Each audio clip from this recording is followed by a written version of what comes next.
నేనేరా మీ అరిటాకుని. ఒకప్పుడు పండగంటే నేలపై కూర్చుని నా మీదే దర్జాగా మేసేవాళ్ళు. ఇప్పుడేమో నన్ను సైడ్ చేసి ఆ నిలబడే బఫేలకి ప్లాస్టిక్ ప్లేట్లకి ఎగబడుతున్నారేంట్రా? ఆ గ్రీన్ టీలు తాగితే వచ్చే యాంటీ ఆక్సిడెంట్స్ నాలో టన్నులున్నాయి. నా మీద వేడివేడి పప్పన్నం పడగానే నాలోని నేచురల్ వ్యాక్స్ కరిగి గుమగుమలాడే సువాసన తన్నుకొస్తుంది. పైగా నాలో యాంటీ బ్యాక్టీరియల్ గుణాలు ఫుల్.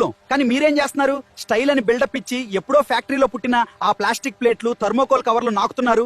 వేడివేడి సాంబార్ కూరలు ఆ ప్లాస్టిక్ మీద పడగానే ఏమవుతుందో తెలుసా? అందులో ఉండే కెమికల్స్, మైక్రో ప్లాస్టిక్స్ పచ్చళ్ళలో కలిసిపోయి సైలెంట్ గా మీ కడుపులోకి జారుకుంటున్నాయి. ఇక రేపొద్దున క్యాన్సర్లు, కడుపు నొప్పులు రాకుండా క్యారెట్ హల్వాలు వస్తాయా? పోనీ ఇదంతా చేసి పర్యావరణాన్ని ఏమైనా ఉద్ధరిస్తున్నారా? అదీ లేదు. నన్ను వాడితే పనైపోయాక ఆవులకో గేదెలకో మేత అవుతా, లేదా మట్టిలో కలిసిపోయి చెట్లకు ఎరువు అవుతా. నా లైఫే ఒక త్యాగమైనా నా త్యాగం ఆ ప్లాస్టిక్ ప్లేట్ గాడికి ఏం తెలుస్తుందిరా? ఆ ప్లాస్టిక్ ప్లేట్లు భూమిలో కలవాలంటే 100 ఏళ్లు పడుతుంది. అప్పటికి మీ మునిమనవాళ్ళు కూడా మట్టిలో కలిసిపోతారు. వాటి వల్ల ముందు భూమి నాశనం, ఆ తర్వాత మీ వంశం కూడా నాశనం. అయినా మీ మనుషుల్ని ఎప్పటి నుంచో ఒక డౌట్ అడుగుదాం అనుకుంటున్నా. మీరే చెత్తంతా కనిపెడతారు, వాటితో మీరే ప్రాబ్లమ్స్ తెచ్చుకుంటారు, మళ్ళీ దానికి మీరే సొల్యూషన్ అని షో కొడతారు. మళ్ళీ సొల్యూషన్స్ పేరుతో జేబులు ఖాళీ చేసుకుంటున్నారు. ఏమరా బాలరాజు, మీ వల్ల దేశానికి ఉపయోగం? ఎప్పటికైనా ఆ ప్లాస్టిక్ దండం పెట్టి నన్ను వాడి చావండి, ఆరోగ్యంగా ఉంటావండి. సరే ఉంటా. ఇక పక్కింటోళ్లు సత్యనారాయణ స్వామి వ్రతానికి పిలిచారు. నేనొచ్చేలోపు మన ఏఐ టాక్స్ కో లైక్ కొట్టి కాస్త జాగ్రత్తగా చూసుకోండి. వ్రతం అయ్యాక మీకోసం ప్రసాదం పట్టుకొస్తా.